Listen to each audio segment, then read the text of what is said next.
Okay, if you're watching this video, it means it's January 6th, or a few days after if this trial reel is still doing the Lord's work. But anyway, January 6th, 2021 was the day that Congress was supposed to do one very boring and important thing. Officially count the electoral votes and certify that the 2020 presidential election actually happened and who won. Instead, a crowd of Trump supporters, fueled by false claims that the election was stolen, stormed the U.S. Capitol to try to stop the process.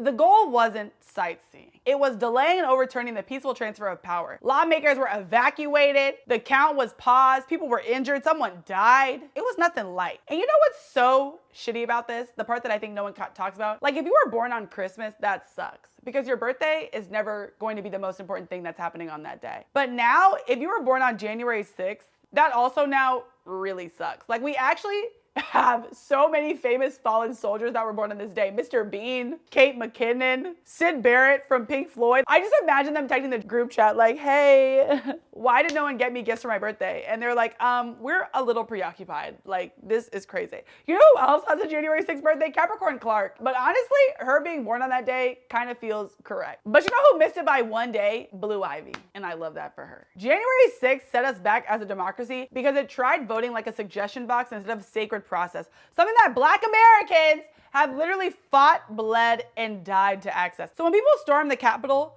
because they didn't like the election result, it sent a message that democracy only matters when certain people win. For communities that remember poll taxes, literacy tests, getting fire hosed for registering to vote, not even voting, registering, that's not ironic, it's insulting. And you don't get to cosplay rebellion in a building Black janitors had to clean afterwards and call it patriotism. I'm not having it. January 6th was especially wild because it showed the world something that we all know still to be true, and it's that the rules don't apply to some people. Peaceful Black protesters asking not to be killed by police get riot gear, curfews, lectures about law and order. Meanwhile, a white mob breaks the windows at the Capitol and somehow still finds time to take selfies and is freed from prison by the president. The smartest and saddest part is that Black voters have consistently been some of the strongest defenders of democracy. The strongest defenders of democracy. High turnout, organizing, coalition building, doing the boring, grown-up work that actually keeps the system running. And then January 6th tried to flip the board because some players didn't like the score. But Black civic engagement keeps reminding the country